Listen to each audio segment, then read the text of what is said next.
বাড়ির সামনে হয়েছে এখন দীঘা। তো যারা যারা ঈদের ছুটিতে দীঘাতে ঘুরতে যেতে পারেনি চলে এসে এখানে দীঘার ফিল নিতে।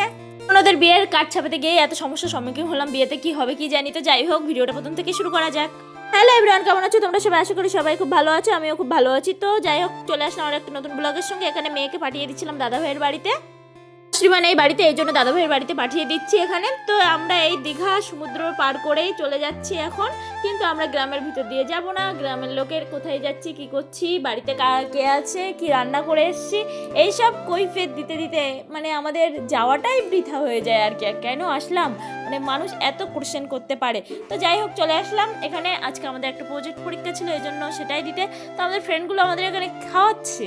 তো এখানে সন্ধ্যাবেলা মেয়েকে নিয়ে চলে আসলাম বাড়িতে। তো আবার চলে গেলাম এখানে ইটিন্ডা। তো সকালে এত বৃষ্টি হয়েছে, তার মধ্যেও এত ধুলো, সেটাই দেখাচ্ছিলাম আর কি। তো আমরা যাচ্ছি আজকে ননদের বিয়ের কার্ড ছাপাতে। তো কিছুদিন পরেই আমার ননদের বিয়ে। এসে এটিএম থেকে তুলে নিলাম টাকা। তো প্রথমেই যেতে যেতে হয়েছে বৃষ্টি, এখানে বৃষ্টি ভিজে ভিজেই চলে এসেছি এখানে। এসছি এখন এখানে মেয়ের জন্য কিছু টুকটাক জিনিসপত্র নেওয়ার ছিল, সেটাই নিচ্ছিলাম আর কি। তো এখানে কার্ড দেখছিলাম, তারপরে আমরা কোন কার্ডটা নেবো আর কি, কোন কার্ডের কীরকম দাম, ডেটগুলো বলে দিচ্ছিলাম। এখানে অলরেডি কার্ড ছাপাতে দিয়ে এসছি আমরা। তো এখানে কমপ্লিট করা হয়ে গিয়েছে। তো গিয়েছিলাম একটা ছাতার দোকানে, বৃষ্টি হচ্ছিলো যেহেতু মেয়ে আছে সঙ্গে। তাই ছাতার দোকানের সঙ্গে একটা জুতো বিক্রি করে আর কি, ছাতার জুতো দুটোই বিক্রি করে।